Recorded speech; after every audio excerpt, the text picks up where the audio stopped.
Good morning प्रिय विद्यार्थियों। जैव सांख्यिकी की इस कक्षा में आपका एक बार फिर स्वागत है। इस बार हम काई स्क्वायर टेस्ट के बारे में जानने का प्रयास करेंगे। काई जो है एक ग्रीक भाषा का शब्द है जिसका हेलमट ने सबसे पहले जो है उसका प्रयोग किया था, किंतु उसका जो कार्ल पियर्सन को विधिवत परीक्षण का जो कहें उनकी जो विश्लेषण है, विधिवत विश्लेषण वो कार्ल पियर्सन ने किया था। इसके अंदर क्या होता है कि हम प्रेक्षित और जो सैद्धांतिक आवृत्तियाँ हैं, मतलब जो ऑब्जर्व और जो एक्सपेक्टेड, मतलब एक्चुअल फ्रीक्वेंसी और थ्योरेटिकल जो फ्रीक्वेंसी है उनके अंतर का माप है। ठीक है, जैसे मैं एक उदाहरण के रूप में आपको समझाने का प्रयास करूं। जैसे हमें पता है कि मेंडल के डाई हाइब्रिड क्रॉस में हमें F2 जनरेशन में 9:3:3:1 की रेशो में जो है प्राप्त होते हैं। तो जो जीन्स की ये जो फिनोटाइप रेशो है वो 9:3:3:1 होती है।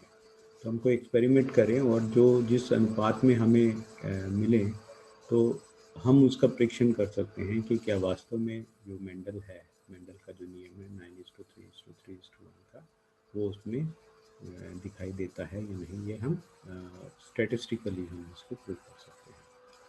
इसके लिए दो चीज़ें इम्पोर्टेंट हैं जब हम काई स्क्वायर की गणना करने लगते हैं।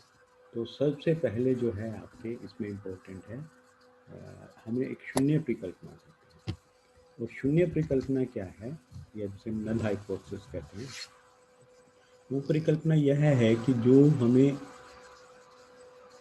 ऑब्जर्व आवृत्ति है और जो एक्सपेक्टेड आवृत्ति है उसका अंतर शून्य है। यानी कि ऑब्जर्व और एक्सपेक्टेड में कोई अंतर नहीं है। ये जो परिकल्पना है, ये परिकल्पना कहलाती है शून्य परिकल्पना या नल हाइपोथेसिस। इसके बाद जब हम काई स्क्वायर की गणना करते हैं तो उसके लिए हम फार्मूला यूज़ करते हैं काई स्क्वायर। ये इसका फार्मूला है, ये इसका सूत्र है जिस सूत्र के द्वारा इसे निरूपित करते हैं। तो एक एक्स, थोड़ा सा एक्सटेंडेड एक्स है उसके ऊपर स्क्वायर का। तो जब हम इसकी गणना करते हैं तो chi square is equal to sigma of F O minus F E square upon F P. ठीक है, या हम इसको सिंपल भाषा में कहें तो हम कह सकते हैं ऑब्जर्व माइनस एक्सपेक्टेड स्क्वेयर। जो हमारी ऑब्जर्व आवृत्ति है और जो हमारी एक्सपेक्टेड आवृत्ति है उनके अंतर का वर्ग लेकर उसको हम एक्सपेक्टेड आवृत्ति से डिवाइड कर दें और उसका हम योग कर लें, तो जो हमें मान प्राप्त होगा वो हमारा काई स्क्वायर में देखा जाता है। अब इसमें एक चीज़ और इम्पोर्टेंट है जिसे हम कहते हैं डिग्री ऑफ फ्रीडम या स्वतंत्र कोटि। तो इसमें डिग्री ऑफ फ्रीडम कैलकुलेट करने के लिए बड़ा सिंपल सा एक हम इस कहते हैं कि जितनी हमें आवृत्ति दी है उसमें से यदि हम एक घटा दें तो इज इक्वल टू n-1। तो डिग्री ऑफ फ्रीडम को हम कह सकते हैं n-1। या अगर हमें डाटा ज़्यादा संख्या में दिए हुए हैं, कॉलम है और रो है, तो हम डिग्री ऑफ फ्रीडम कैलकुलेट कर सकते हैं c-1 इंटू r-1। c यहाँ पे कॉलम्स की संख्या है, r यहाँ पे नंबर ऑफ रोज, पंक्तियों की संख्या। तो कॉलमों की संख्या -1 को यदि रो की संख्या में से एक कम कर कर आपस में गुना करते हैं तो हमें डिग्री ऑफ फ्रीडम मिल जाएगी। और ये जो डिग्री ऑफ फ्रीडम है, ये हमें बाद में जो हमें मान प्राप्त हुआ है उस मान को, जो टेबल मान है, ठीक है, उस तालिका में जो मान दिया हुआ उससे कंपेयर करने में हमें जो है सहायक होता है। किस प्रकार होता है ये हम अभी एक कोई प्रश्न करेंगे सो, तो उसके बाद हम इसको समझने का प्रयत्न करेंगे। तो जैसे उदाहरण के लिए यहाँ पे दो कॉलम हैं, कॉलम 1 कॉलम 2, और यहाँ पे दो रो हैं, रो 1 रो 2। तो अगर इस तरह से हमें डाटा दिया हुआ है दो कॉलम दो रोज के अंदर, तो degree of freedom is equal to c-1 into r-1। C की वैल्यू हम दो, दो माइनस एक एक, रो की वैल्यू दो, दो माइनस एक एक।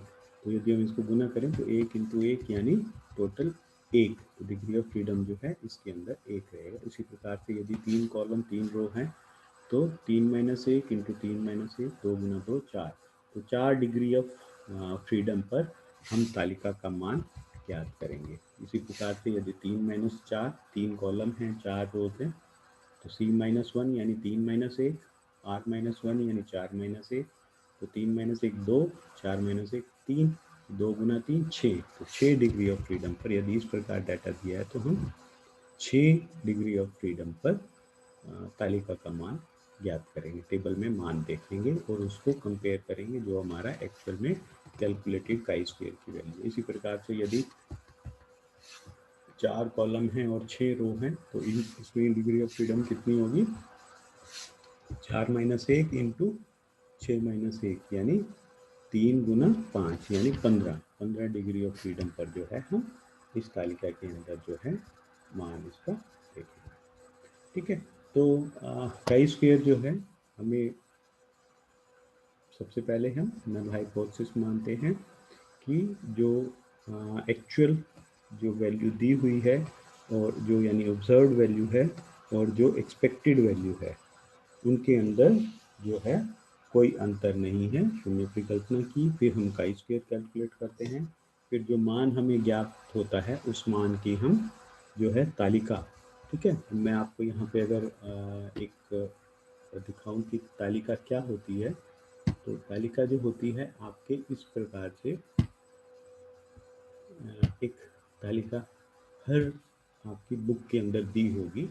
अगर आपके एग्ज़ाम में क्वेश्चन आता है और उसमें आपको लॉग टेबल प्रोवाइड नहीं की जाती तो क्वेश्चन में ही आपके इस प्रकार से लिखा हुआ आएगा कि इतनी डिग्री ऑफ फ्रीडम पर 0.05 पर जो तालिका की वैल्यू है वो 11, जैसे 5 डिग्री ऑफ फ्रीडम पर 5% जो है आपके हम कहें कि जो वैल्यू है टेबल तालिका वैल्यू वो है आपके 11.070 यानी 1 डिग्री ऑफ फ्रीडम, यहाँ पे ये डिग्री ऑफ फ्रीडम है 1 2 3 4 5 6 7, यहाँ पे 11 12 13 14 15, तो ये 5%, 1%, ये आपके 0.1%, तो 5% पे जो तालिका की वैल्यू है वो है 3.841 1 डिग्री ऑफ फ्रीडम के लिए। 7 डिग्री ऑफ फ्रीडम के लिए ये वैल्यू है 14.067। तो इस प्रकार से ये तालिका से हम कंपेयर करके वैल्यू को हम समझ सकते हैं। ठीक है, तो अभी जैसे हम बात करें एक सोल्व करके देखते हैं किस प्रकार से हम, जैसे ये निम्स मंक हमें दिए हुए हैं इस तालिका में, तो इसमें जो एक्सपेक्टेड है, हमने कोई खत्म में जब हमने मीटिंग कराई तो रंजकहीन जो हैं सारे हमें 12 मिले और अगूती जो है वो 8 मिले। तो इसकी जो ये तो है एक्चुअल जो हमें प्राप्त हुए, एक्सपेक्टेड क्या थी 10-10, तो क्या हम इसको काई स्क्वायर टेस्ट से ये ज्ञात कर सकते हैं कि इन मानों के अंदर 12 और 8 के अंदर कोई जो है अंतर नहीं है, यानी ये 10-10 को ही शो कर रहे हैं। तो इसको करने के लिए बड़ा सिंपल जो फॉर्मूला है, हमारी ऑब्जर्व फ्रीक्वेंसी जो ही है रंजकहीन और अगूती की 12 और 8 है, एक्सपेक्टेड क्या थी 10 और 10 है, तो O माइनस ई या FO माइनस FE, तो 12 माइनस 10 प्लस 2 8 माइनस 10 माइनस 2, जब इनका स्क्वायर करेंगे तो 4 4 मिल जाएगा, और जब हम FO माइनस FE स्क्वायर को FE से डिवाइड करेंगे, FE क्या यहाँ पे 10 है, यहाँ पे 10 है, तो 4/10 is equal to 0.4, 4/10 is equal to 0.4, तो जब हम इसका योग करेंगे इस पूरे का पूरा तो 0.4 प्लस 0.4 इज इक्वल टू 0.8, तो काई स्क्वायर जो मूल्य है वो है 0.1, और यहाँ पे डिग्री ऑफ फ्रीडम क्या होगी, डिग्री ऑफ फ्रीडम होगी यहाँ पे 1, डिग्री ऑफ फ्रीडम यहाँ पे 1 हुई।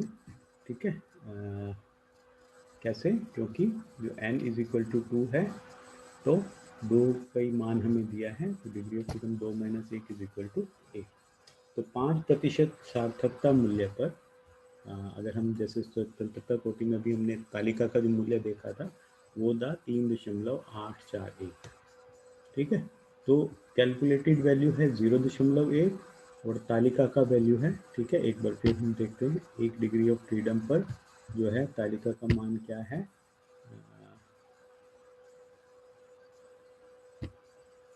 ये देखिए 1 डिग्री ऑफ फ्रीडम पर तालिका का मान जो है 5% प्रोबेबिलिटी पे 3.841 है, तो 3.84 जो है आपके तालिका का मान है। तो इस तरह से हम जो है कैलकुलेटेड वैल्यू और जो आपके तालिका की वैल्यू है उन वैल्यू को जो है हम कैलकुलेट कर सकते हैं। ठीक है, तो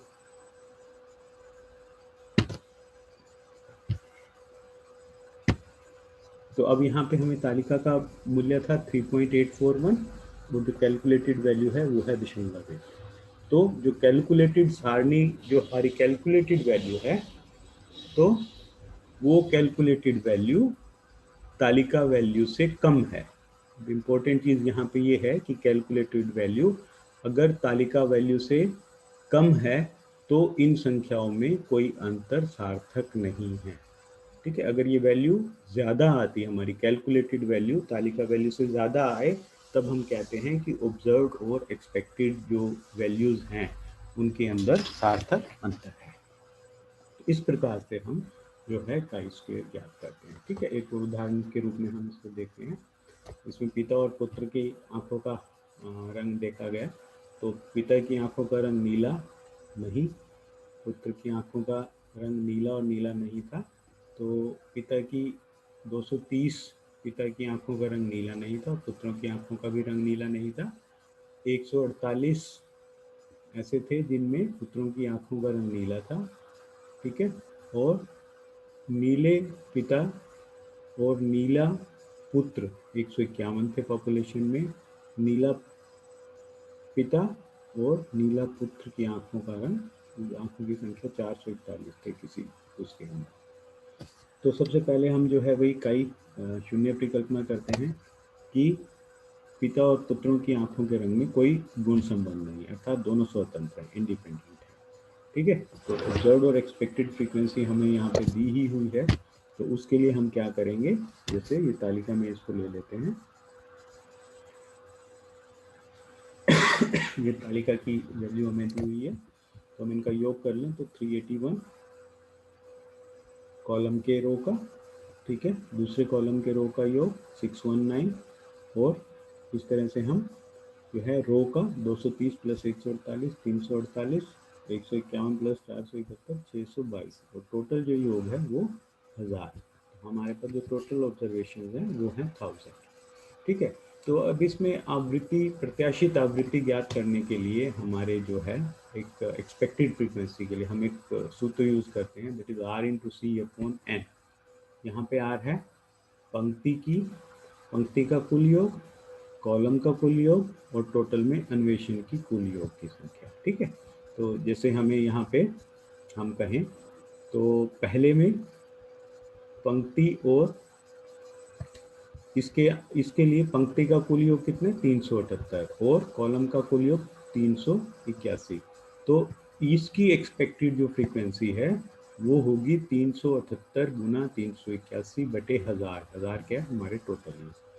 तो इसके लिए हमारी ऑब्जर्व क्या होगी, रो का योग यानी 378 गुना कॉलम का योग 619 डिवाइडेड बाई 1000। इसी प्रकार से इसकी जो हमारी एक्सपेक्टेड होगी इस कॉलम के लिए, वो एक्सपेक्टेड होगी रो का योग 622 गुना कॉलम का योग 381 बटा 1000।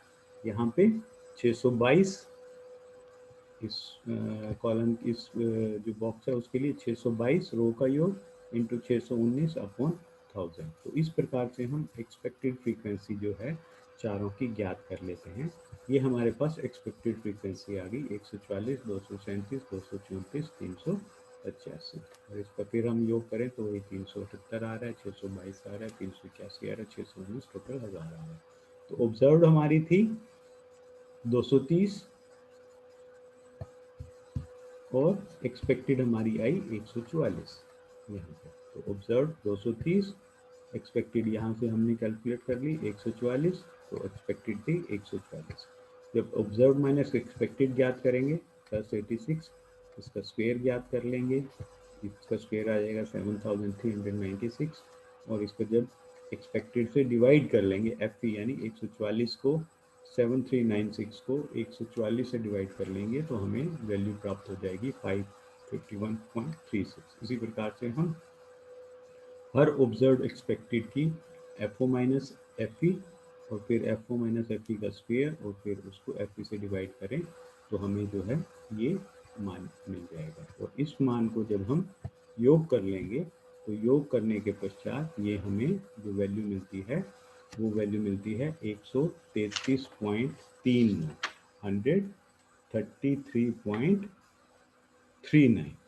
तो डिग्री ऑफ फ्रीडम क्या है यहाँ पे, C1 माइनस R1, कॉलम की संख्या 2 थी, रो की संख्या 2 थी, तो 2 माइनस 1 1, और 1 डिग्री ऑफ फ्रीडम पर 5% जो है सार्थकता स्तर पर जो काई स्क्वायर का जो सारणी मूल्य वो हमने अभी देखा था 3.841, 3.841 उसका फर्क जो है सारणी मूल्य है, और यहाँ पे कैलकुलेटेड मूल्य है 133.39। तो इसका मतलब है क्योंकि सारणी का मूल्य बहुत अधिक है अतः हमारी शून्य परिकल्पना गलत है। मतलब ये कि पिता और पुत्रों की आंखों के रंगों में गुण संबंध है, वे स्वतंत्र नहीं है। तो हमारी शून्य परिकल्पना थी वो गलत साबित हुई, और क्योंकि काई स्क्वायर का जो कैलकुलेटेड मूल्य है वो हमें तालिका मूल्य से कहीं अधिक प्राप्त हुआ है। तो इस प्रकार से जो है हम आपके काई स्क्वायर को ज्ञात करते हैं। अगले वीडियो में हम समझने की कोशिश करेंगे कि किस प्रकार से हम जो है काई स्क्वायर के और कुछ उदाहरणों के साथ हम इसको जो है समझने का प्रयास करेंगे। तब तक थैंक यू वेरी मच।